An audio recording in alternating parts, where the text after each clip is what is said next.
chapter 3. The Lord left certain nations in the land to test those Israelites who had not participated in the wars of Canaan. He did this to teach warfare to generations of Israelites who had no experience in battle. These were the nations: the Philistines, those living under the 5 Philistine rulers, all the Canaanites, the Sidonians, and the Hivites living in the hill country of Lebanon from Mount Baal Hermon to Lebo Hamath. These people were left to test the Israelites to see whether they would obey the commands the Lord had given to their ancestors through Moses. So Israel lived among the Canaanites, Hittites, Amorites, Perizzites, Hivites, and Jebusites, and they intermarried with them. Israelite sons married their daughters, and Israelite daughters were given in marriage to their sons, and the Israelites worshipped their gods.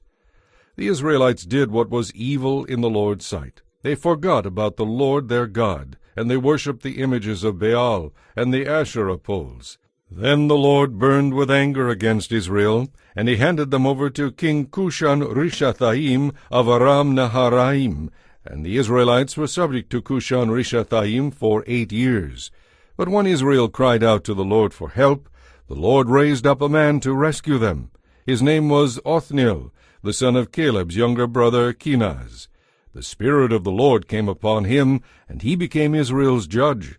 He went to war against King Cushan-Rishathaim of Aram, and the Lord gave Othniel victory over him. So there was peace in the land for 40 years. Then Othniel, son of Kenaz, died.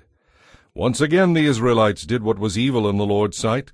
So the Lord gave King Eglon of Moab control over Israel. Together with the Ammonites and Amalekites, Eglon attacked Israel and took possession of Jericho. And the Israelites were subject to Eglon of Moab for 18 years. But when Israel cried out to the Lord for help, the Lord raised up a man to rescue them. His name was Ehud, son of Gera, of the tribe of Benjamin, who was left-handed.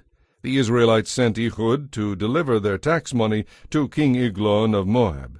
So Ehud made himself a double-edged dagger that was 18 inches long, and he strapped it to his right thigh, keeping it hidden under his clothing. He brought the tax money to Eglon, who was very fat. After delivering the payment, Ehud sent home those who had carried the tax money. But when Ehud reached the stone carvings near Gilgal, he turned back. He came to Eglon and said, "I have a secret message for you." So the king commanded his servants to be silent and sent them all out of the room. Ehud walked over to Eglon as he was sitting alone in a cool upstairs room and said, "I have a message for you from God." As King Eglon rose from his seat, Ehud reached with his left hand, pulled out the dagger strapped to his right thigh, and plunged it into the king's belly. The dagger went so deep that the handle disappeared beneath the king's fat. So Ehud left the dagger in, and the king's bowels emptied. Then Ehud closed and locked the doors and climbed down the latrine and escaped through the sewage access.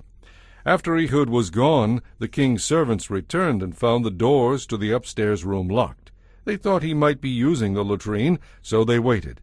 But when the king didn't come out after a long delay, they became concerned and got a key.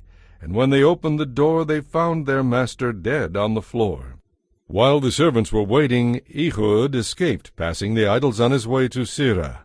When he arrived in the hill country of Ephraim, Ehud sounded a call to arms. Then he led a band of Israelites down from the hills. "Follow me," he said, "for the Lord has given you victory over Moab, your enemy." So they followed him, and the Israelites took control of the shallows of the Jordan River across from Moab, preventing anyone from crossing.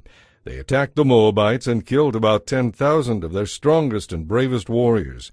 Not one of them escaped. So Moab was conquered by Israel that day, and the land was at peace for 80 years. After Ehud, Shamgar, son of Anath, rescued Israel. He killed 600 Philistines with an ox goad.